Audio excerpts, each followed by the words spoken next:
want you to see this. Allow me to be your eyes. Freaks of the Vine, a controversial podcast answering tough questions regarding issues of the day from a practical biblical world view.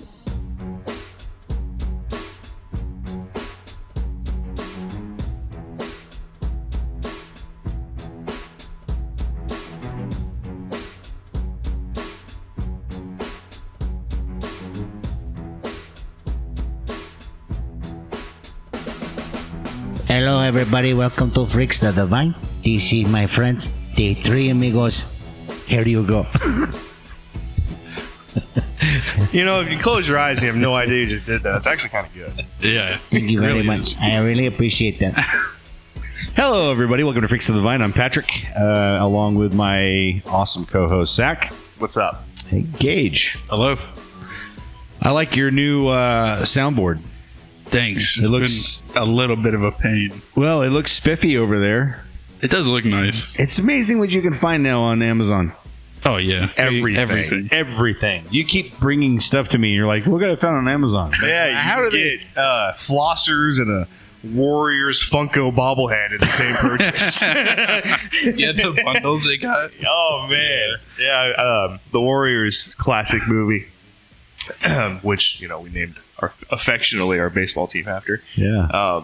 Man, you go on there and like the Baseball Fury Funko like replicas, dude. They're so awesome. They're really cool. Yeah, with the pinstripe uniforms and the face paints and stuff. Some of them are outrageously expensive, but I mean, you get the deals here and there. But Sure. yeah. There's like a new collectible store, 10th and Gage. It's got a ton of Funkos in there, by the way. Oh, we gotta go. Oh, yeah. I walked by it going to the UPS store to send something back that I didn't like from Amazon. And I look in and I see all this stuff. And I'm like, oh, wow. Funkos are great. Funkos are good. Well, we're without Miss Kay tonight, but she does send her love and greetings, and she will listen to us later. Hi, Kay. Hello, Kay. Hello. So tonight we're going to talk about lots of different things. I want to start by, first of all, since we did our last podcast, we had kind of a little run of interviews that we were trying to get going for a while, and all of a sudden it just one after another jumped on. And we really want to thank those guests, Christopher Scott from Precious Death and Black Ball fame, Monty Colvin from Galactic Cowboys fame, as well as Doug Van Pelt, the founder and longtime managing editor, and then writer of Heaven's Metal, or otherwise known as HM Hard Music Magazine. And it is it's still going strong. He sold it in 2013, but his interview was really great. All your interviews were awesome. They turned out really well. Yeah, they did.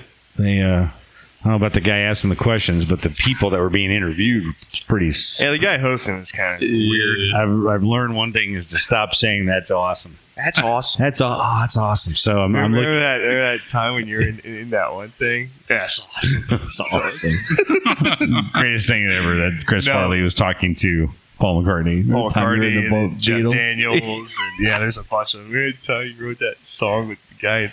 That's awesome. That's awesome. No, Dad, I'm glad you can kid with yourself. But no, those were outstanding interviews that you did. Thanks, man.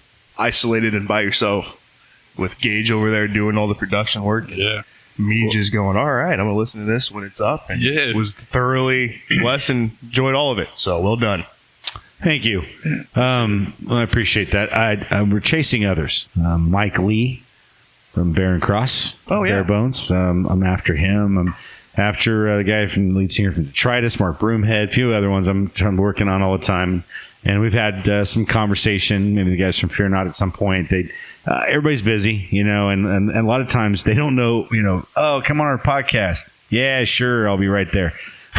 Yeah. And so by doing some other ones, it adds some credibility. So they're like, oh, that's actually... And they probably, you know, like screened us and have listened to other Oh, episodes. yeah. And like, oh, nope. Well, what was funny Not was this show. Yeah. Yeah, that's for sure. Those crackers.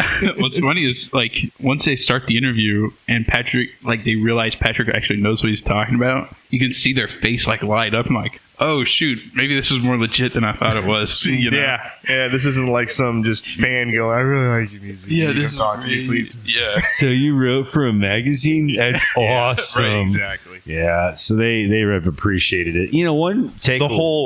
Hold on, I Yeah. think you've got a lot of feedback to talk about, Oh, but no, the you're one good. with Monty, the whole thing about knowing the dude that founded Metallica That is just like, wow. Yeah. Brian Slagle. Yeah, thank you. That's the name. Yeah, it's a small world. It really is. Oh, yeah. And when you're in the music industry, especially with everyone at that time, that was, when rock, hard rock, and metal were very mainstream and not dead, Yeah. quote unquote. You know what I mean? Like you don't hear it Yeah. mainstream like you do today. But just with everyone crossing and interceding, and then they cross paths with the dude that founded the talent. Like, wow. Yeah. That's and right around the time that you did that interview was the time that the Stranger Things season 4 wrapped up. Oh, They yeah. had the homage to yeah. Metallica, and then that blew up, and apparently there was a 40 to 400 times increase of streaming of Metallica on all streaming services. Like, Metallica blew up again. Yeah. As if they needed any help. But it's pretty awesome seeing this whole new generation finding it. Oh, yeah. We make fun of them, but crap, man, my music taste came from the soundtrack of Tony Hawk Pro Skater 2. So, Oh, yeah, right. so you know what I mean? So it was just, that's great. That interview coming out, it was pretty cool. Like, that's Metallica. It's just not a garage band. But anyway. Yeah, at Metal Blade Records, Brian Slagle was the one who founded Metallica, and he actually signed Galactic Cowboys at a time when they were thinking that they were done, and they were released off of Geffen Records, and Brian was like, I love your stuff, man. I'll sign you and do your record. And that's when Machine Fish came out, and that album was kind of indicative of what Metal Blade Records did. Machine Fish is by far and away their heaviest album, which we talked to Monty about. And it was really fun to let him go through that. I did send our friend Doug Van Pelt a box of barbecue rubs and sauces. Oh, Doug, enjoy. Yeah, because we had an affectionate disagreement on Texas versus Kansas City barbecue. Oh, yeah. So, he was really respectful, but I was like, Texas barbecue's great. Not like Kansas. But, hey. To each their own. That's right. I did get, Doug Van Pelt did compile a list or a book titled, popped out of my head, but it's basically a collection of the interviews he did in HM and Heaven's Metal Magazine with secular artists, asking them about their new record, and then he'd go into what do you tell us about your thoughts about Jesus Christ, and a lot of interesting interview responses. So I got the second volume just in the mail yesterday, and blown away by he had interviewed. I have not read it yet. Slayer. Typo negative. Like, this has got to be really good interviews, man. I can't wait to see what their responses are. So, all right. Well, please go back and enjoy the Phil of Freaks interviews, and we'll launch them as we get other guys to agree to come on, and we'll go from there. But what a blessing. Well, we're going to go through here shortly a new little segment we're going to call Gage's Headlines by Gage. That's what we're going to do. We're going to do some cool little voiceover, Gage. Just know that. Weekend update with Norm. The weekend update. Weekend update with Gage. Guys, we were just getting ready to get started, and we just kind of don't talk about what we're going to speak about necessarily. Zach, you read a comment, though, that I'd like you just to share what you It's just some random person on the internet. There was a picture. There's a cartoon, like newspaper clipping, and there's a teacher at the chalkboard, and she's pointing at a picture of skeleton, and it said that you can't assume its gender just on bone structure. It may be trans. And then there was a next shot of a skeleton pointing at the woman saying, you can't judge the rationale, it might just be a human. Or a woke human, or something like that. Right? It was just like a little, little joke. Click on the comments. Oh, here you go. The best part, right? And it's just, people fighting, people this, that, and the other. But the one I'm just like, are you kidding me? Trans people are more proven than God.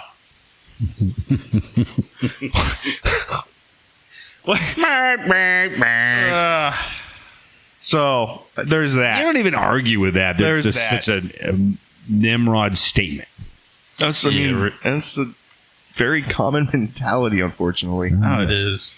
There's nothing proven about transgenderism.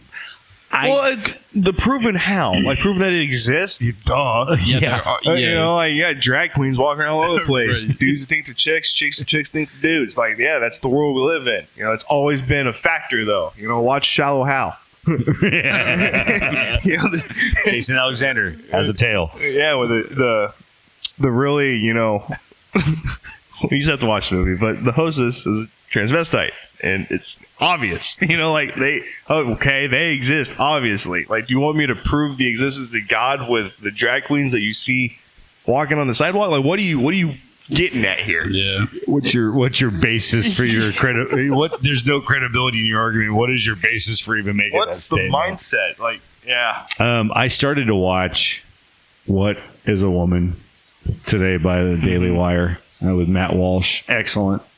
I'm blown away at his interviewing skills. How he is so non-offensive when he interviews.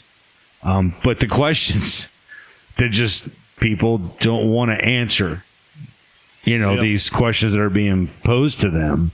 You remember we were watching the Olympics, the weightlifting competition for female, and there's a trans weightlifting person from New Zealand, and he, I will say, because it's clearly a dude, raises the weights and doesn't get on the podium. But when he makes the appearance in the women's competition, the NBC commentator, this is just a wonderful day. How is it a wonderful day? How is it a wonderful day to put women at a complete disadvantage? And people are arguing about this all the time. It's not really at a disadvantage. You sure about that? Then how come the WNBA exists? Right. Why don't they That's just not play? a shot. No, it isn't. No, it's clearly different. You split them up because they're different. You're right. I was looking at, if you look at the WNBA versus NBA, like the dunking, how many dunks per men's basketball versus women? The ball's smaller, too. Yeah. And isn't the goal, is it still Lower? 10 feet? It's still 10 feet. Oh, okay. Yeah, the goals are still 10 feet, but the ball is I thought smaller. there was some. And there's not a lot of dunking. The only chick that could really dunk is now being detained in Russia.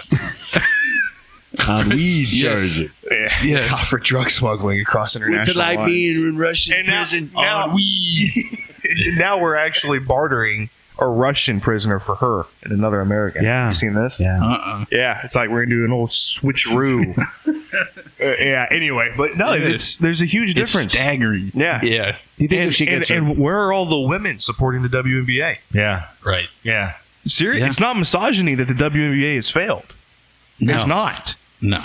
And it's not a wonderful day. It's a wonderful day for this BS bullcrap mindset Oh, yeah. that's being brainwashed. It's a wonderful day for your agenda. And a wonderful day for competition. You're completely putting these women at a disadvantage. Right. I watched 100%. I watched the track and field relays the other day, and the 4x4 relay. It was really, really interesting. It's a competition that's not Olympic tied, but it was great. It was really fun to watch. America the four actual women smote the competition, and it was based because they're really wonderful female athletes, and it's champion that. And you start throwing guys in the mix. It's just anyway. I'm perplexed, but I'm really happy that What is a Woman has been so successful, and it should be, because it just makes you go, yeah. What are we doing here again? What is our problem? Mm-hmm. It's unbelievable. Yep. Well, I know you have something, Gage, you wanted to share. Please. Yes. So I saw an interesting. Well, I actually heard it, but it's a podcast called The Holy Post, and they were talking. Christian podcast. It's a Christian podcast. It's very liberal in their view. Interesting. Like woke.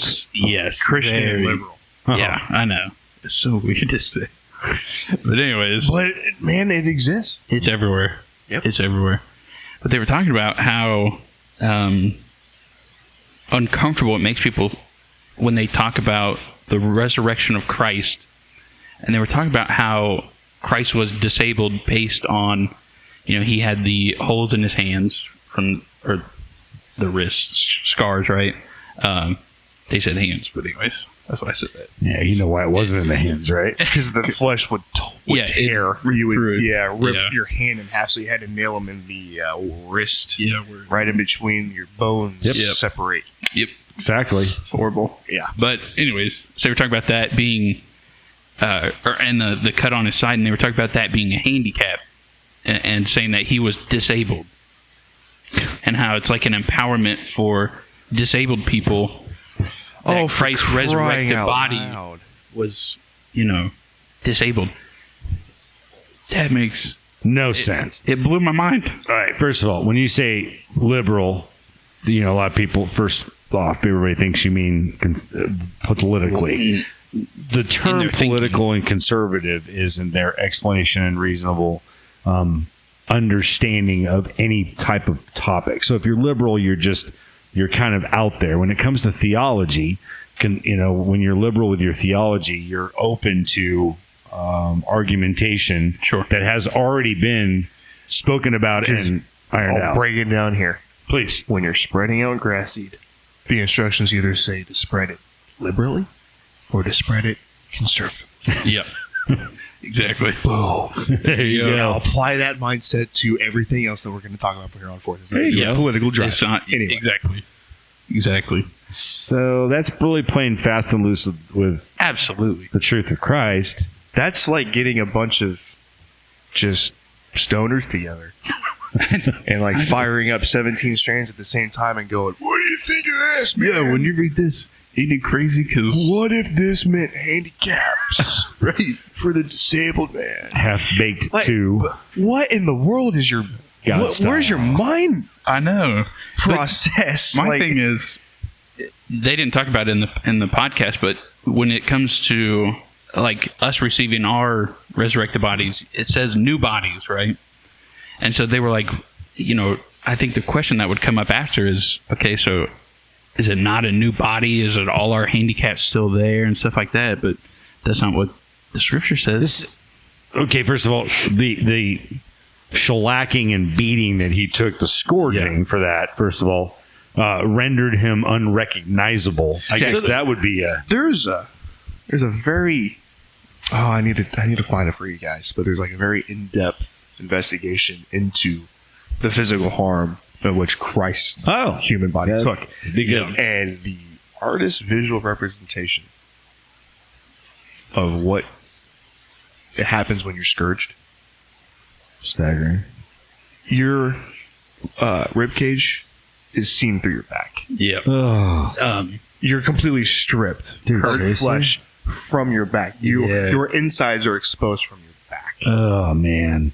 He was literally half in, half out. Oh, yeah. As he was being crucified. Well, I walked in on Curtis's class on accident on Easter, and they were playing a video about that. It's brutal. And I was like, goodness. Well, the gracious. whole thing is you're Viewer discretion advised for sure. Well, when you're hanging on your leg, your knees are bent up into your body, and then your hands are Probably elevated broken. above your head, right? Yep. And so when your body weight is coming down with your knees up, you're suffocating. Right. And the only way to alleviate that is to pull yourself up through your arms. So Yeah. he's using the nails that he's anchored on to anchor himself to pull up, to take a breath, and then sink back down. Oh my and goodness! he's doing that for Yep. how long? Yeah. And then with his insides exposed to the rotten 30 air. seconds is too much. You know what I mean? He took hours long of just absolute torture and brutal suffering. Right. And I'm glad you brought this up because, what was the whole point of going through that, right? Yeah. He was taking on the sin of the world. That was that's that's what I think of when he was in his resurrected form, why he had all these scars. I mean, it was a representation of what he had to go through so that we could have this, new life in him. So even in his resurrected body, having that, I think is just a symbolizes what he went And through. making any other explanation as to why they think he would have done it, and even mentioning handicap, it's like you're equipping yourself with a detail that's so dumb. You're rendering yourself even more stupid than you were before you even opened your mouth. Yeah. Because it wasn't, he didn't do Maybe that to the give mindset behind it was to answer the question of why does God make handicapped people? I mean, I don't know. Yeah. It's seriously, like, well, where does the mentality come from? Yeah. Who knows? And then that liberal way of thinking, that going the extra mile is maybe trying to wrap in a tie with the handicap with Christ. I don't know. Oh, I mean, that's absolutely it. They were trying to make it. Yeah. They were trying to make this like, not really, it's an assumption, but they were making it a point that, Christ being that handicap, we wouldn't understand being, I mean, how they put it, white and able-bodied, right? Exactly. So we wouldn't understand, and this is like a common... What do you call an able-bodied guy at your front doorstep? Whatever his name is.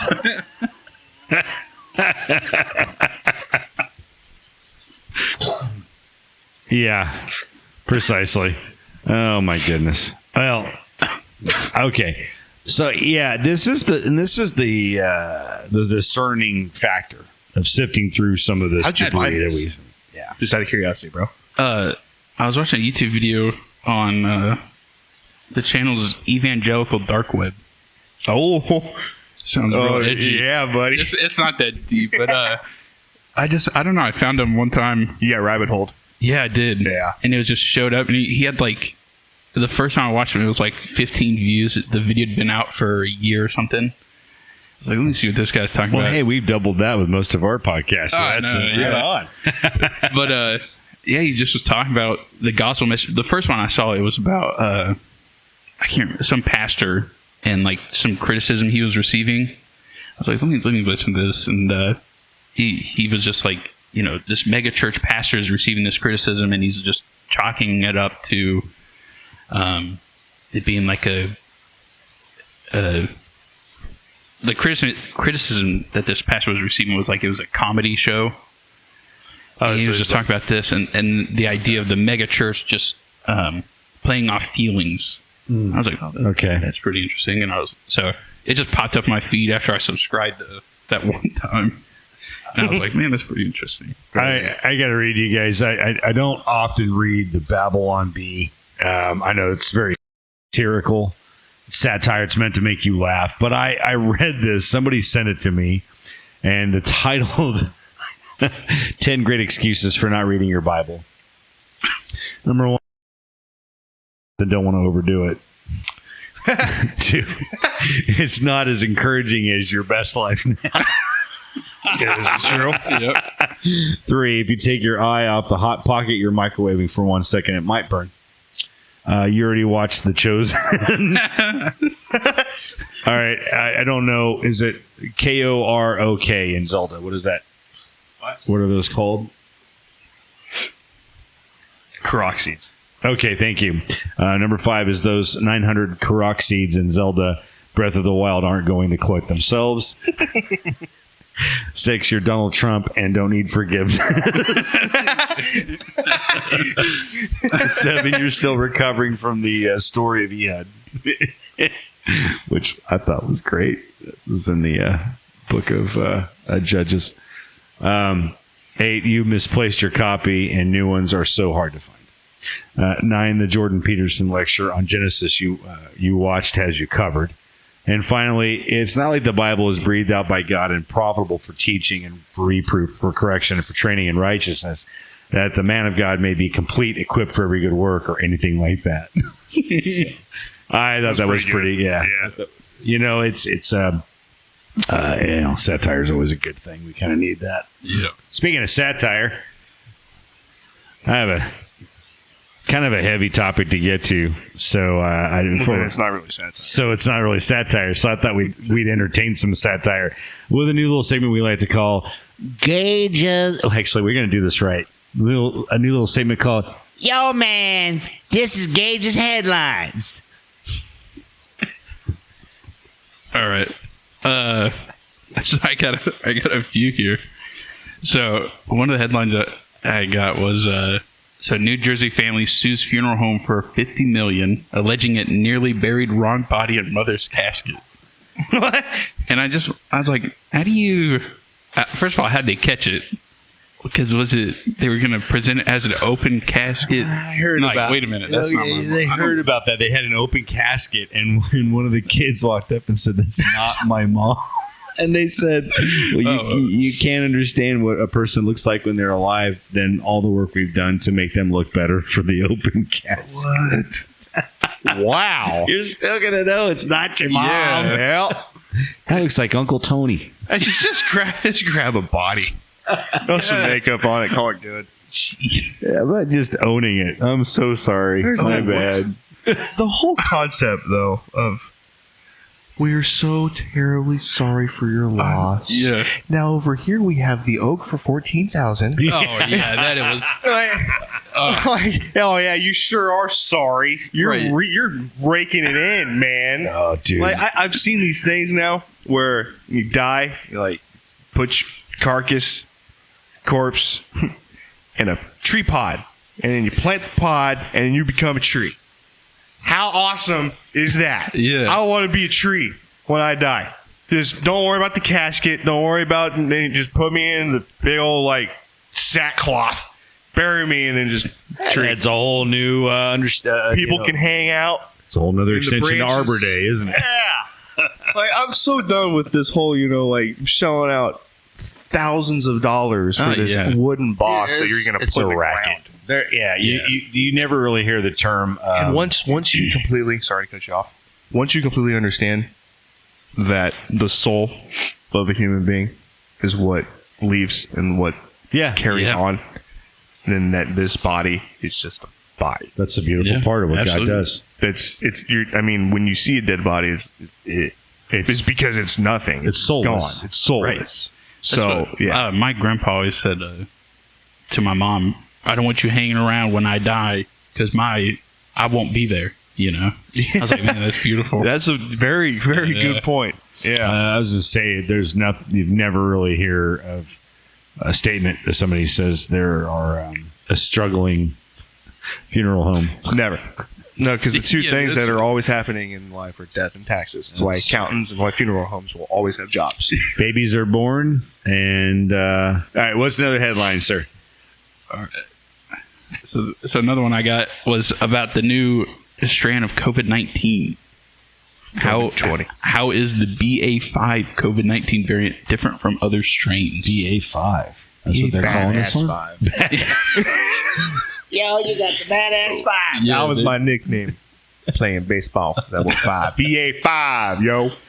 I have not heard of the BA5. Yeah. So is the Delta gone? I think so. The Omicron. Delta's been gone for a bit. Oh, I guess it was. Was the Delta Omicron. the first one? Yeah, an Omicron. Yeah, this is an BA. offshoot. How is it different? That's here's the thing. It's generally common cold. Yeah. And it sucks for people a lot of times, and other people it's nothing. But Yeah. well, I didn't even know there was another strain name. I think we're all over with the names. Oh yeah. Well, it's they're saying it makes up around 95% of COVID-19 cases already. So anybody who's ever had COVID, so I don't know why they're calling it a new strain. But There's been a spike lately, but when you hear somebody tested, I still don't understand why people say that like they do. I tested positive. Oh, how are you feeling? Other than a scratchy throat, I'm fine. Why is that the lead then? And then you got a lot of people who are, feeling horrendous. Yeah. A lot of congestion, a lot of drainage, sore throat, cough, whatever, and not testing positive. yeah. So what's that? Yeah. Why is the common cold having more severe symptoms than the COVID? And then that jumps into the next one that we were talking about. And here's what to do if you have symptoms and test negative for COVID. Yes, Don't test. that's the Are one. you kidding me? That's a headline? Yeah. But dude, like you were saying, people are all sick. What are they supposed to do? They're like, well, if it was funny because when they were really asking you about all the questions, like, do you have a runny nose, sore throat, are your eyes watering, are you having trouble breathing? I got allergies and asthma, Yeah, so like that that's applies to double you. whammy. yeah, that's all the time. So I got to lie. I had to lie to him. But it's not because I had COVID, dude. I just got allergies and I can't breathe. That's why I'm at the doctor. You know why there's a spike in Kansas of tests lately? Because it's been 110 degrees with the heat index. Because we have high humidity in the Midwest, so a lot of us are staying inside. A lot of high humidity with no rain. Yeah, and then we there just for that stretch. Yeah. Where it was Yeah, just it's pretty 100 freaking what? and everything dies quickly. And then we just got like 3 days of rain, so everything's back to being green. It honest to God feels like a fall night out right now. Yeah, it's great. I hate this because it tickles you. Yeah, it's like It teases you. And it's going to be 120 in a couple more days. Here's your fall. I'm on the way. Yeah. Well, I was seeing too. They're trying to get schools to require masks again. And I guess we are going back to school soon, aren't we? Yeah, A couple weeks. that's pretty. Time of recording this, we're almost to the end of July. Yeah. So, yeah. But you were talking about how we're all crammed inside, That's right. and then having these kids wear these masks. But the second they take it off, and any air escapes the confinement of a mask, there's no point. And in let's take all of those germs in that mask and plop them right on top of a trash receptacle Yeah. where people walk by and waft the air around and Right. it stirs it up into the air. And you know, like, dude, come on. Like, your scientific brain stops when you start thinking about how germs spread. Oh, yeah. But weird. dude, it's just nothing worse than watching somebody walk outside with a mask on when it is 110. I'm Not like, only dude, yeah. and then walking out into a car by themselves Yeah, keeping it. and keep the mask on. Are you obsessed with the smell of your breath? Yeah. You got a good piece of gum going on? Like, Yeah. what's going on when here? you meet somebody that you know has stink breath and you see them wearing a mask breath and stink. they walk around with it. Yeah. You're like, oh, Man, that's I've delicious. seen masks laying around and, like, there's, like, crap all over it. Like, Yeah. they had a bloody nose or something, like, while they had it on. Or it's like, oh, yeah, that's healthy. That's delicious. Let's just keep recycling that in the lungs. Jeez. Well, thank you for the headlines, Gage. Yeah, you're welcome. Interesting, stupid stuff going on around the world. Indeed. I want to bring up to you guys something that it got surfaced to me this week, and I got asked if we were going to be able to address it somehow. And I said probably the podcast would be the best place to bring it. Was asked about something that's called Christian nationalism. About what were my thoughts on Christian nationalism.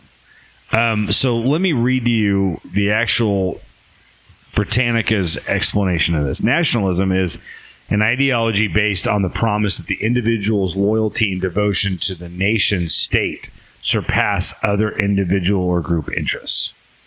So we have spoken before about, Which can be applied in many different ways. oh, sure can. So, After Pearl Harbor was bombed, yeah, a lot of people took to nationalism. They didn't, they're like, nope, I'm abandoning my post here. We're going to go fight. And then there's the German nationalism, which, I see hundreds and thousands of Jews being burned alive, but because I'm part of the state, I'm going to go right along with it. yeah. Gotcha. You see what I mean? Yeah. It's allegiance That to the makes more state. sense. It's allegiance to the nation, but it's Yeah. not always a good thing. Okay, so gotcha. contradictory to as these two terms will be put together, then Zach, on that point, Christian nationalism attempts to fuse the standards of Christianity with the ideals of nationalism itself. So It's Christian patriotism. yeah, and what it's getting to the point. This has been brought up a lot by when I heard the term and they asked me what I thought about it, I was like, I don't know, I'll get back to you. I immediately went to a couple sources I knew would be reliable, but what I immediately go to the Vodi Bakum sermon where he says we're a lot more we're a lot more American than we are Christian. a lot of times we are. I looked at some other sources, which I'll bring up here in a minute that I want to share. But the first I went ahead and did, obviously the first thing I want to do is Google it because I just want to see what responses the junk engine decides to spit out. Yeah. And all of the top headlines on page number 1 were all from, let's see, MSNBC, CNBC, CNN. So that's where we're going here. And it's all tied to the recent hearings going on about the January 6th deal. And which is a whole nother, I don't even want to talk about that, but Oh, dude. it's really there.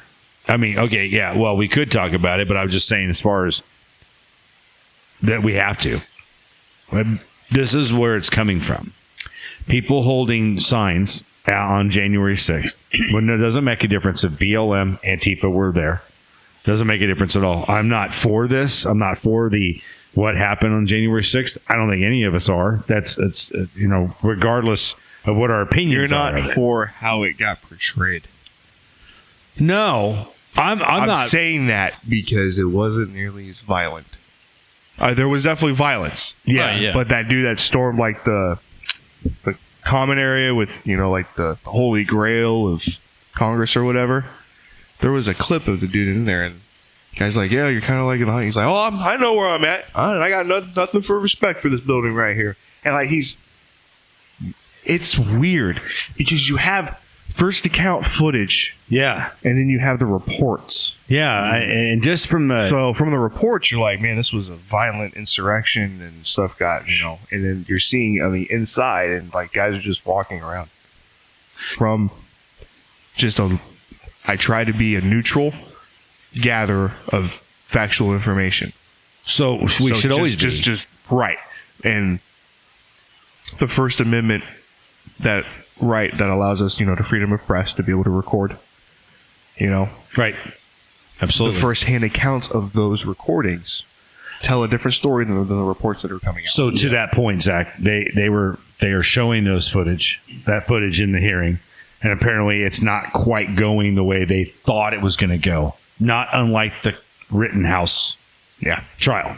Now here's the thing. Calling him a vigilante. Right. It was always, we just can't take justice into your own hands. It was that old thing that you had said in that podcast too, the guilty until proven innocent, which happens a great deal. Obviously, we know that in our country, but it's the other way around. I know, but it's been, no. I'm sorry. You're right. One thing to note about this, though, is none of us, if January 6th was an absolute terroristic insurrection, none of us are for it. Okay. Correct. Amundo. Okay, so that's settled. Now, what it comes out with the hearing, we'll figure that out, and we'll know soon enough. But as far as with the Christian nationalism is concerned, going back to this, basically the first sign that you're a Christian nationalist is if you see the January 6th insurrection and you go, "Yeah, woo, America." That's basically what ties you, because you're not looking at, well, was this warranted? Was this justified? It is all about what happened because you're mad that the election didn't go the way we thought it was supposed to go, as what the nationalists would think. Well, there's a lot of gray area here to what people are stating. Is if you listen to the far left, they say a Christian nationalist is anybody who's evangelical and loves their country. Bill Maher went on a great detailed rant that paints us as believers into that exact same narrow bridge. But a person on the far right is a Christian nationalist because they believe it is all tied together, their Christianity, their country. With that said, if we're here, most believers, or a good number of believers, know that the allegiance is to Christ Jesus. That is our first love of our life. We are American citizens, and we are very grateful for our country. No doubt about it. But there's this sort of gray area, then where do you go from there? And that's where people are painting.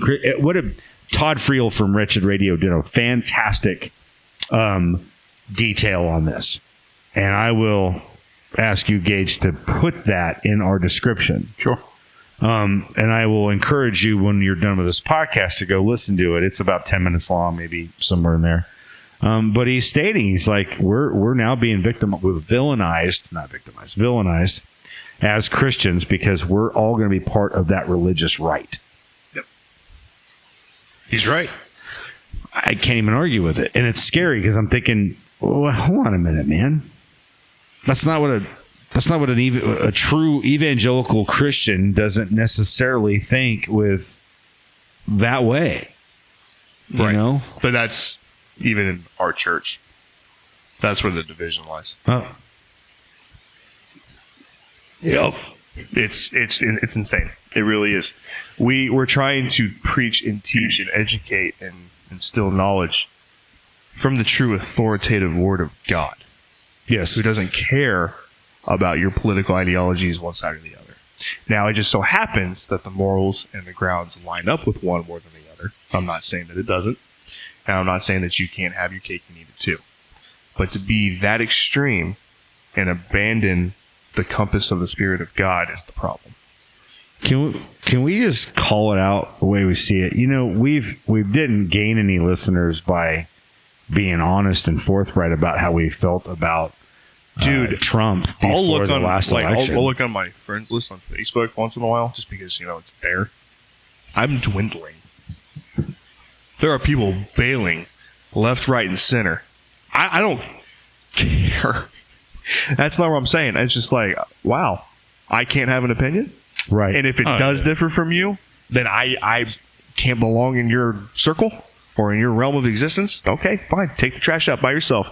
Thank you. I hate going to the dumpster. You're taking it out by yourself. Bye. Absolutely. Yeah. But I'm not calling you trash, but at the same time, you are trash if we can't agree to disagree.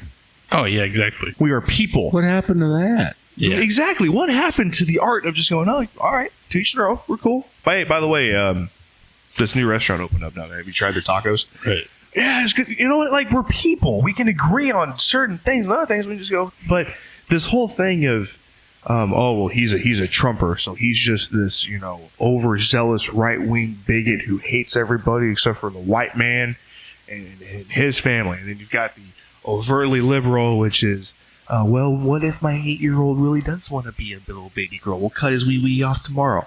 You know, like, seriously, like, come on, people. Yeah. The reason why it's all right to be in the middle of the road right now, because there was, you know, a comment from Matthew McConaughey. He's like, when it comes to all this, I'm walking down right in the middle of the road. And someone yelled at me and said, the only thing in the middle of the road is roadkill and yellow lines. And he said, well, here's the problem.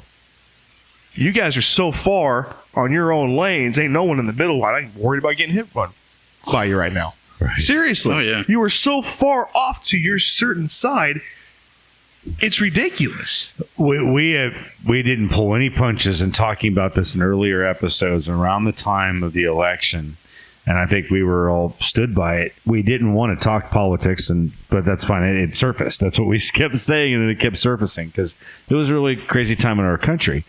Here's the thing: we made statements of, and we did not gain any friends by stating it. Okay, so let's just say this. So from a typical evangelical Christian person's perspective, if they have conservative views, they were going to vote for Trump because he was represented more often of what they sided with. But what we pointed out on this podcast were a couple things. Gas prices were better. It seemed like our country had a voice, things like that. At the same time, though, we had a president who, right upon getting elected in his beginning, which nobody talks about, and certainly the left is never going to bring this up, and rights don't just deny it vehemently because they don't want to talk about it. He made a great stride for the LGBTQ community right off the bat. That goes against moral value of biblical theology. Second of all, when he was asked about Christ, he said, well, I don't need forgiveness. I just do the best I can every day. That's somebody who clearly wasn't, regenerate. Third, embraced the Judeo nation, and so he made a lot of impact with Israel. Don't even get me started on that. Not because I'm against Israel as a sovereign country that we should protect, just like Bolivia or Singapore or you know what I mean? Singapore's a city, but any other country in the world that we would be allies with. But we don't worship a land geographically just because they're mentioned in the Bible. Right. If you don't read the Bible, then you have no idea what I just meant. So maybe you should read it some more so you know that I'm not worshiping the landlocked anymore. When Christ left it, he said, I leave this land to you desolate. Well, why don't you also read what he did to Israel? Well, yeah. There ain't nothing special about you. They turned their back on God. And you're reading in 2 Kings right now. You're seeing. The reason why Israel exists was because God had to separate a certain group of people away from the pagan, disgusting, devil evil that was going on in this world. Absolutely. Of worshiping, these false gods and burning and eating their children. And God's no, you people are going to be different. Mm-hmm. And I'm going to be with you. So as you go across this desolate land in this wilderness, you're going to drive these people out.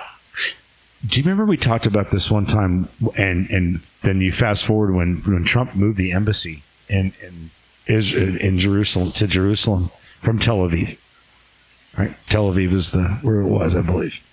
Correct me if I'm wrong on that, but he moved it. He made the announcement they're moving it to the actual capital of Jerusalem. The next day, the leader of Israel withdrew the what's that? Netanyahu? Yeah, Benjamin Netanyahu withdrew the tax exemption status for all Christ-centered churches. So anybody preaching the actual gospel in the nation of Israel now has to pay taxes, but you don't have to if you're a mosque or a synagogue. So just think about that one for a moment.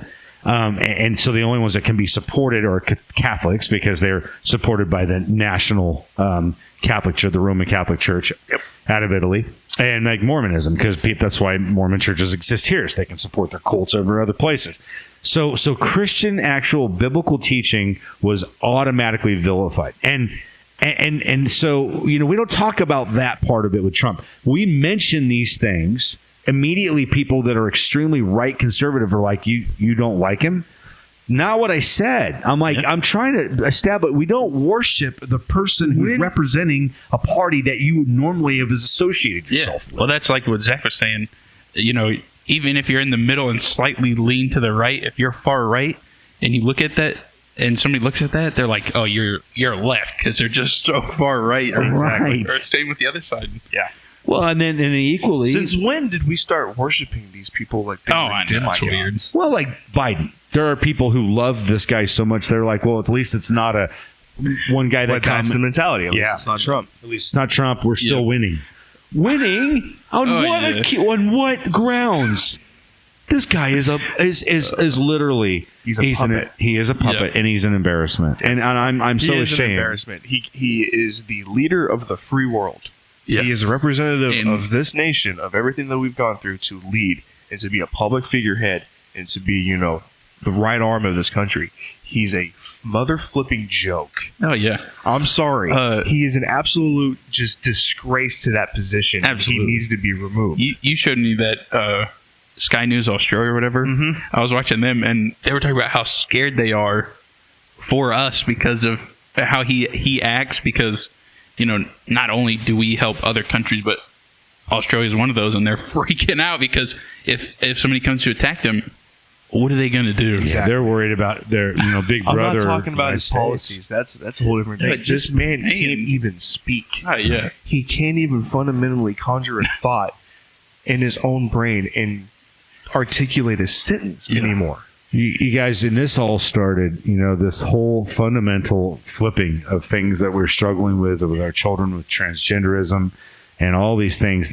I know just jumped off a different bridge, but it all started with the puppeteer, Obama.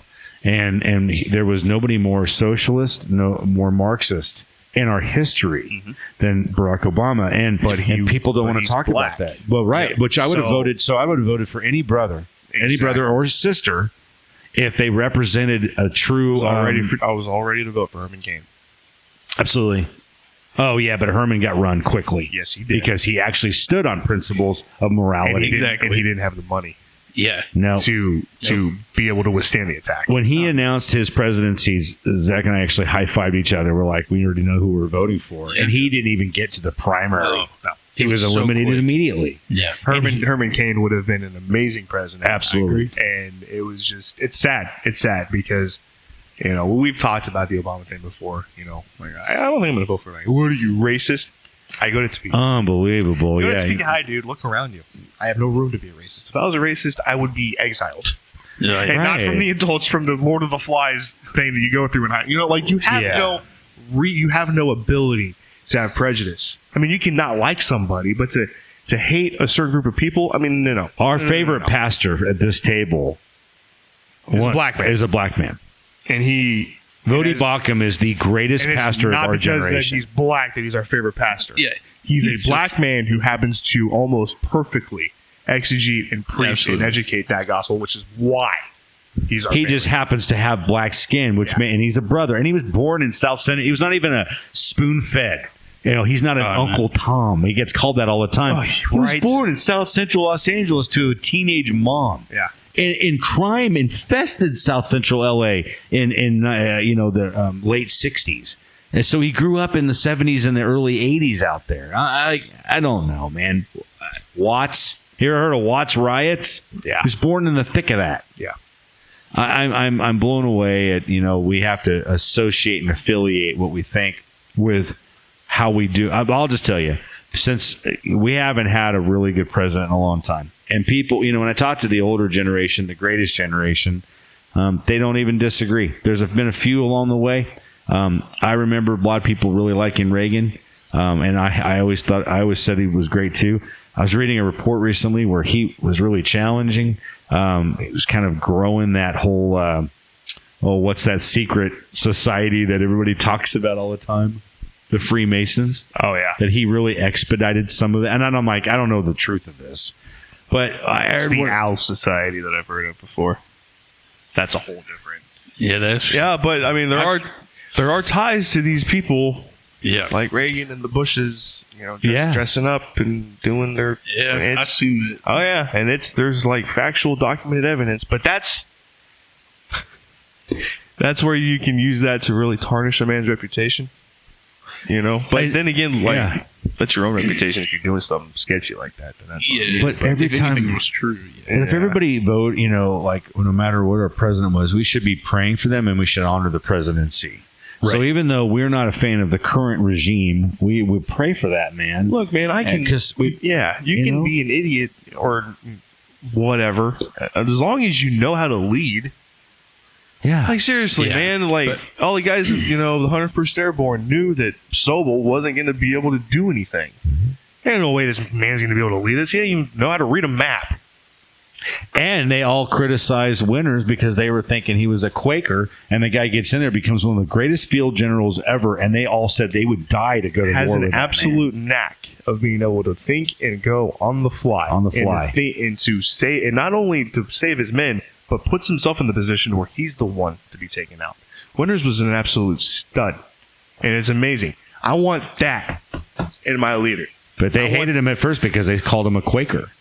Because they thought he was too goody two-shoes. He didn't drink, didn't smoke, and all that stuff. He was from Pennsylvania, and he just didn't. He was raised on a farm, didn't do all that stuff. Sure. But anyway, going to just to wrap that up, this thought, even if you're, this, that, and the other as a president, we still got to be able to have trust and faith for you to do the one job, and that's to make sure that we're good. Yes, sir. Yeah.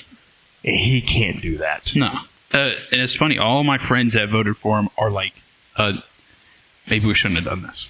They're like, this is not going great. Yeah, I would imagine that's probably the feeling from a lot of people who did. Yeah. But they had been. At least it's not Trump. Well, and they will still say that. Still say that. And I'm like, Trump has become the boogeyman that lives in their head rent free. Yeah, they're like, is he coming back?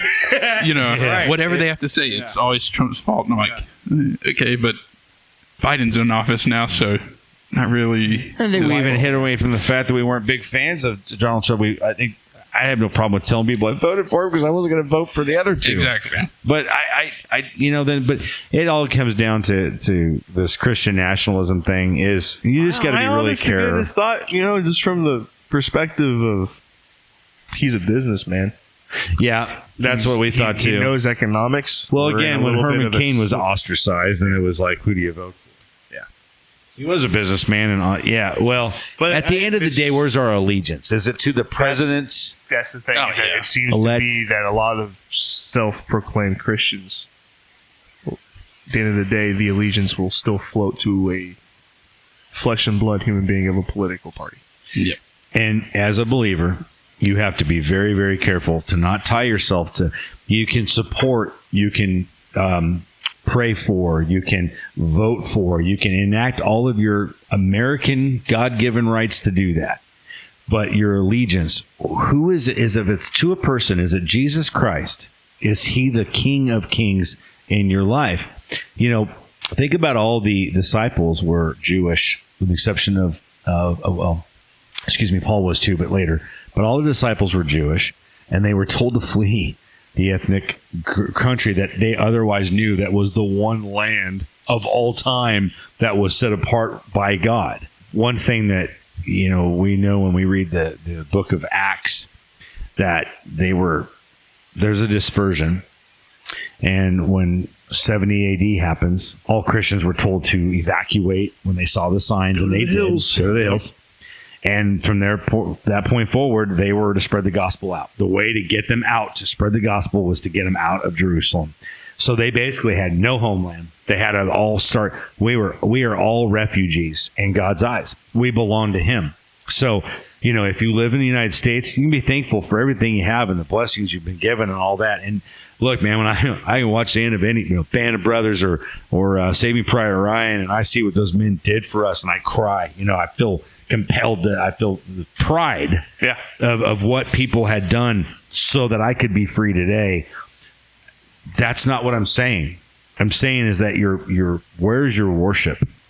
Is it on the land that you live? Or is it in a sovereign God? And I don't know, man. It's, this brings up questions all the time, and I hear evangelicals all the time argue about being, basically they're a Christian nationalist without even realizing it. But there's a lot of other people who are starting to see the forest. Well, here's the problem. Why you got a label? Right. I'm a follower of Christ. So someone, claims Christianity and is a hardcore extreme right-winger. Well, you're a self-proclaimed Christian and you're a hardcore left-winger. What now? Right. Seriously. Oh, yeah. It's just like, what, you're going to hate them and talk crap on them and block them and unfollow them? And, we're just going to just not have eye contact when we see each other at church because you're one of them Trump freaks. Grow up. Yeah. Oh, yeah. Everyone. If you're going to walk into a building where Jesus Christ is worshipped, drop your ego at the freaking door. Yeah, that's right. And if it ain't going to be dropped, then God's going to slap it out of your hand. So, come on. Let's start growing up and being a little bit more mature. Everybody about this right now. We have if you are a proclaimed believer, you stand on a foundation that actually lasts. For this is contained in Scripture from 1 Peter 2:6. Behold, I lay in Zion a choice stone, a precious cornerstone, and he who believes in him will not be disappointed. Yep. We're never going to be disappointed when our faith is in him. Right. In 10 years, if things really go bad and everybody's like trying to jail all the actual true followers of Christ, are you going to be like the second seed in the parable of the sower, right, where persecution comes and you bolt, or are you going to stand your ground? Oh man, there's a lot of self-proclaimed Christians right now where if the fight comes to the front door, we don't know you. Well, we don't know them. Well, their fight is always going to think about which gun they're going to grab out of their back room. Yep. Yeah. Well, I'm a legal gun owner too.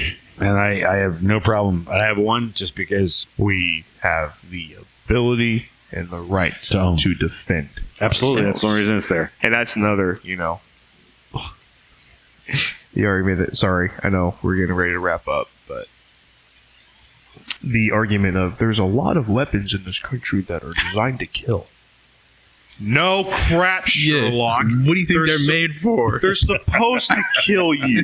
Yeah. That's to ensure that you don't mess with me and I don't mess with you. Yeah. And if you happen to step, I got a means to protect myself. Yeah. Hello, America. And if you don't like that concept, bye. You can go to a country that totally strips you of all of that. Cain killed Abel with a stone. Exactly. David killed Goliath with a stone. It's the evil of a man's heart or a person's heart that propels them to do whatever evil they do. Correct. And if you take guns away, they're going to find something else to use. Right. They're going to get them anyway. I think in the UK, it's like knife attacks because they don't have guns. Right. So it's just knife attacks are the main thing. Butterfly knives and machetes. Yeah. Where was it? I don't remember where, but they were using like acid. People be on the subway, and somebody just come by and throw a cup of acid at them. Wow. I mean, people will find a way if you strip them. London police the hearts officers. of men. Yeah. London police officers, up until 15 years ago, only had clubs. Mm-hmm. I mean, they didn't even have any kind of a tasing device or And Sir Robert Peel, the founder of policing, as you know it, across the globe, founded it in London, streets of London. That's right. Using clubs. Yeah. Yep. Billy Club. But yeah, it's a very very interesting time we live in, man. Well, we're gonna we'll post the there was an article that we'll set on there on the on this about Christian nationalism. Also, Todd Friel's Wretched website YouTube link. You can check that out a little bit more, so you can make yourself aware of it. But I think these conversations are good to have because they're where we are and where are we going to go from here. And the only thing you can do is hunker down, truly trust in Christ Jesus, and do exactly what you're asked to do. Disciple make. That's what you're asked to do. Yeah, and have the courage to let the unborn be born. Yeah. Yeah, at the time of recording this, Kansas is going to be faced with a really big task of voting, and it's come under a lot of scrutiny because of the Roe v. Wade overturning. If you have a faith in Christ, then you need to understand that life is precious to Him in every way, shape, or form. It sure and is. just because it doesn't line up to a Western world perfect way of thinking of mommy and daddy and white picket fence with the red front door, if the baby is a product of a rape, I understand incest. When mom's life They're is at horrible stake. things. These are horrible things, and I don't wish anybody to go through that. It's not like, oh, you just deal with your consequences. No, man. That's not where I'm coming from. And this is where I'm willing to have these discussions. But if you truly believe in God, then you understand that He ordains life. And if that child's origin was to be born out of a rape or of an incestual relationship, then maybe it's tough to talk about because, oh, how dare you? Well, how dare I believe in God then, right? Yeah. Seriously. When we read His word. How dare I trust in Him? We read some Psalms recently that showed us that He is the author of all life. Now, I talked to somebody who said that anybody who is rushed to the emergency room, let's say a mom is pregnant, 3 months along, doesn't know it, and she's hemorrhaging, and they take her in. The rule of the doctor and the hospital always is to save the life of a mom. So if it is that baby that's inside of her and she didn't know it or she did know it, it's like a tumor. They're going to they're going to do everything they can to save her. Exactly. And so they're going to remove it. They have to. And so I think people think that, the life of a mother is no, it's protecting the life of a mother. It's like you go to the doctor, you're going to the doctor for you, and anything that the doctor can do to protect you and help you in most circumstances will do that. Yeah. And so, we have to have those conversations like you just said so well. But here's the thing. Can we sit down and have these conversations without you being so angry? Yeah. And having so much animosity and hatred towards me just because pondering I said the that. idea? Right. Precisely. I'm not saying, that if a dude rapes a woman, then you shouldn't have been wearing that, or you shouldn't have been in that position, or you shouldn't. we're not being Come on, obtuse man. Like, No. I'm not a misogynistic asshole. Right. Like, no, man. That guy that raped you, first of all, needs to be castrated. Agreed. I'm sorry, but if you get off as a man on forcibly doing that to a woman, then you don't need to be having that in the first place. You just don't. And speaking of which, to let you know how sick and twisted our society is becoming, there was somebody who has pushing on an agenda right now that a rapist and a person, some people like to rape, and other people like to be raped. So they feel like that is also an identity which they should be It's not accepting. surprising because one of the blown up It's ridiculous. fake fantasies and fetishes that are mainstream now upon women is the quote unquote mock rape. They get off. I know this. Don't ask me how. But people talk, and certain women, just like certain guys might. I'm not saying I do. Sorry, that popped loud. I'm not saying that this is a personal thing. I'm saying that this exists, people. In this world that we live in, this exists. There are people who aren't going to... If they get raped, they're not going to enjoy it. But it's the whole situational bedroom fantasy thing. But that's just that is introduced by pornography. Yeah. Yeah. And it's interesting you say that because I was watching this thing and it was talking about how, men are finding their pornography on mainly online, right? But women find more often than not it's through books. And a lot of books, that's the model that's being 100% portrayed or whatever. erotica. Yeah. And it's just what society is painting And now you have all these It's weird. that 50 Shades of Grey fetishes. Yeah. domination, where the man's like, okay, we're in a safe zone, but I'm going to totally basically rape you. Oh yeah. And she enjoyed, like, no, this exists, people, and it's a billion dollar industry Exactly. of videos and books and all goes back to magazines pornography Exactly. and and sexual immorality. illness that comes with it. Yeah, Yeah, exactly. I have to. So, all of that being said, I'm sorry, I'm not shocked to know that this is being pushed because this is a legitimate thing. Yeah. Well- And now we have this whole thing with kids well, yeah, I was gonna say the mutilating themselves, or and the pedophilia being accepted as a part of the alphabet soup thing that's that they're why talking that about. stupid freaking plus sign is at the end of it. People, Oh yeah. Yeah, they It's can because keep they're gonna adding continue things. adding What else can you add? You can add bestiality, Pedophilia, acceptance of pedophilia, rapists. At this point, you're At just this point, dude's like, what can't you have sex with? well. When we make the comments on modern day Sodom and Gomorrah, Because people it roll their is. eyes, but it's not something to roll your eyes about. No. No, Not it's at all. not. And the other thing that ticks me off is, why are we so focused on this sin when all Oh, sin is yeah, that's- okay? Well, because let's start here. Right. It was called an abomination, an abomination Yeah. for men to lie with men. It's the number one sin that is being force-fed to our children. Exactly. Children who should not have to worry about sex anything, whether it's sexual orientation, whatever. This is the last damn thing on their minds. Yeah. All right? And we are faced with this more than ever before because it is the epitome of intimacy with another human being. You want to know why this is the most? Because this is the most disgusting and the most absolutely misunderstood. Yeah.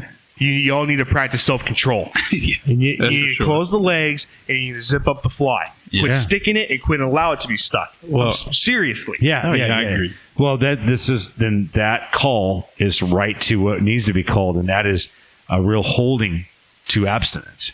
And if you want I'm to, not saying that, man. That I'm flesh and blood too, and I'm trying, but I will fail. Oh yeah. well, we all have I will tendencies and fail you desires to the core. Well, you know? we all have desires, but that's why it's still, being abstinent is the greatest thing you can actually achieve because you're not going to have a pregnancy. Exactly. You're not going to get a disease. You're also not going to have your heart ripped out. Oh yeah.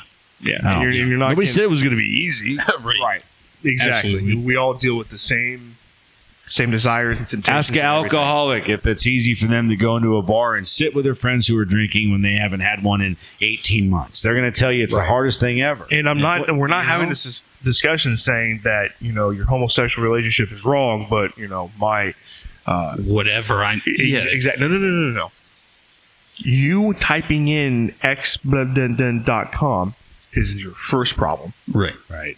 That's sexual immorality to its core. Quit looking at porn. Yep. Stop it. It's ruining you, and it's going to continue to destroy you. So not only do you have that, it's at the forefront right now because we have everyone going, well, why is a homosexual relationship at the front or at the front of everyone's mind?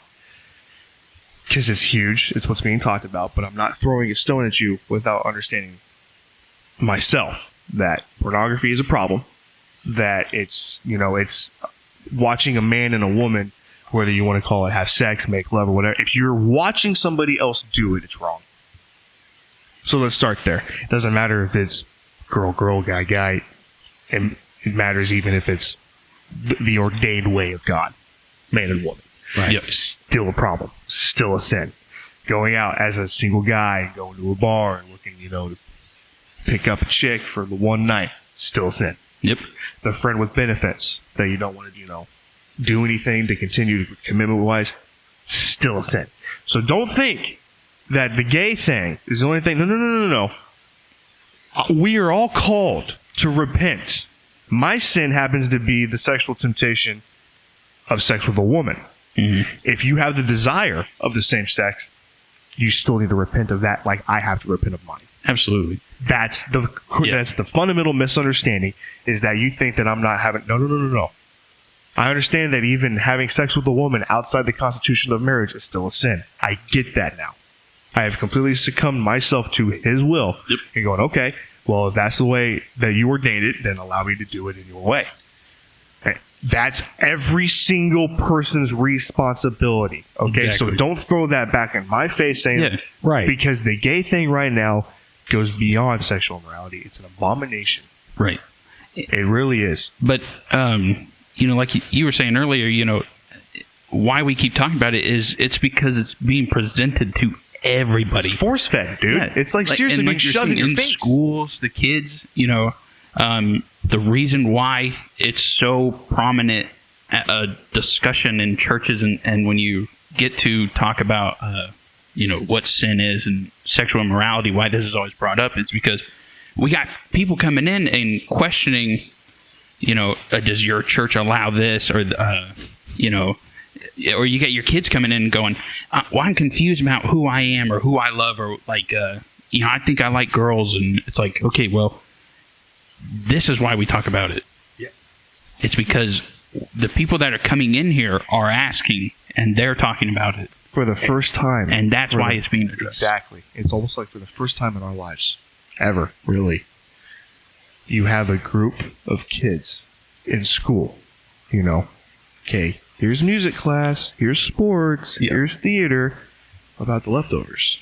What about the kids who don't fit? Aren't you, Dad, growing up? Us, Yeah. Gage, growing up? There was always the outcasts, Oh, the yeah. misfits. The difference is today you have, do you feel outcast? Yeah, Do you it's feel exiled? because- It's because Yeah. you might be confused of who you love.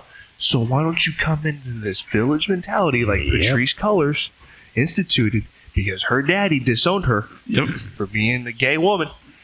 Oh, that goes very well in the black community. Yep. Look that up. Yep. How homosexuality, telling black dad if you're gay, it just doesn't go well. Right. Black dad's free. So do Oh, moms. But this comes from the village mentality of I'm going to destroy the nuclear family because I just want to belong to something. That's wild. And Dude. now I'm willing to completely forfeit my sexuality, my physical presence, And you're thinking. and everything to conform because at least this group of people accepts me for who I am. Patrice Cullors was the founder of BLM. Who's the You other know one? that? There's three of them, and I can't remember. I can remember her name. One thing about that I want to tie on to this is that all of this sexual perversion and sin can be avoided by abstinence, and we don't teach abstinence any longer. We need to. We need to. Out the window. I know, but if we go back, if we can get back people to hearing that message, especially with kids, it can really start a different trend. But who knows, man? The thing we Is it do fixable though? I hope so because we're gonna keep doing it here. We're gonna keep preaching yeah. the same abstinence, but you're like TikTok. I don't have it. I refuse. I need to delete it. Yeah, right on. You Yeah. have it. Yeah. I just like no, I'm cool. Oh, yeah. I'm good. It's But this is perverse. the abstinence thing is so far gone. It's Oh, it so is. far gone, dude. But if you Because can it's get them just- to, it is far gone. I'm not excusing it. I'm just saying, like the whole trans But- people are more proven than God. It's No. the mindset. The culture problem. You guys just sped that off very well. I only share That's these a things cult- is because I get very disturbed watching them Well, sure. or seeing them, and I don't even seek them. Well, Yeah, they sometimes you just show up. boom. Oh, yeah. the culture, as we talk about so often, is just got all this vomit. But we have to root back to the scripture would say abstinence until an actual husband and wife marriage, which is just laughed at. But it's still what it says. So you can't not teach it because people don't like hearing that. You're not going to be able to get a 19-year-old, but you can get a 19-year-old who's broken in front of you to stop and listen to you and go, this is all because of the perversion that you have entrenched yourself in. So we're going to try to help get you out of that. Look, man, the reason why I'm even saying this, you guys, is because I as a pastor, I'm always having to do counseling and pick up the broken pieces with people These who are the most prevalent raped. problems. Yep, these are the most prevalent problems. And so I'm left picking up pieces. Yes, you are. And the culture continues to culture and do what it does. And I'm just like, you guys suck. Knock this garbage off. It's just so And frustrating. it also goes back to the fact that we don't want to discipline with the rod anymore. We want to just befriend. Oh, Because yeah. I know how my mom Yeah. and dad were, and they were Yeah, I don't want assholes. to be like that. And they beat me, Yeah. and they were rude and mean. And I don't want to have my kids go through the same thing. So we're not Right. even gonna. Okay, I understand that if your dad was, World War II, like the old Jim Brewer thing. Yeah, go to the Philippines. Yeah, oh, war's over. Go home, start a family. Right. Oh my god, I'm an alcoholic now. Right. I'm boozing up because I can't focus on my emotions, and I'm just Like seriously, yeah, that generation is gonna have a couple screws loose, and they're gonna mess up parenting. That's not for you to not discipline your kids. Oh yeah. That's for you to be better. I think this whole Absolutely. conversation, if you have a kid, I think that just shows the importance of the parenting and teaching them the lessons of Scripture and what it says. I don't remember if it was in here or maybe a connect, but we were talking about at school they spend 8 hours just being force-fed this, It's so true. Not even being educated anymore. No, they're just being fed this idea of, acceptance, tolerance. You can be whoever you want. Your truth is what is true, right? But then they come home and it's like, how'd you do at school? Or, and then that's as deep as that conversation ever gets. And there's no, it's funny. How was your day? Stupid. Right. Okay, cool. It was boring. Yeah. What's for dinner? And then we go on. But how about they've had the kid there for 7.5 hours, 8 hours. Let's talk about what you actually learned to work through it. Exactly. It's amazing we don't. Yeah.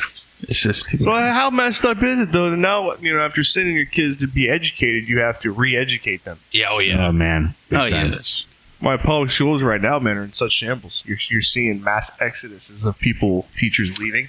There's yeah. a city next to us. Mm-hmm. Their enrollment for their elementary is down 400 students from this past spring to now. 400. They are all That's moving a out to the very- suburbs. Yeah, and That they're infiltrating here. and that is a college town, and that is That just won a national championship. If you can't catch the drift of what you're trying to throw down, but it's a very very very Don't call it- loose. Yeah. Very loose in their belief and everything, and it's just sad. But anyway, yeah, I mean, it's happening by the droves. But guys, I think tonight's conversations Went all over the place. they Yeah, sure it do, which needs is to what a be- podcast needs to be. Yeah, it needs just to be talked about. And, that's our opinion, and we're sticking to it. That's right. You guys, you did a good job. So I want to let you know that if you want to email Fix of the Vine, all you have to do is... it's freaksofthevine@gmail.com. Thank you, guys. You're Thank really you. nice. Patrick, Zach, kids, you guys are great. Thank you so much. Thank you. Thanks, Thank Pedro. you, Appreciate Pedro. you. Guys are awesome. Thanks for joining us tonight on Freaks of the Vine. And as always, we are praying for you and yours, and we'd love to hear from you at any time. So until the next time, we are out.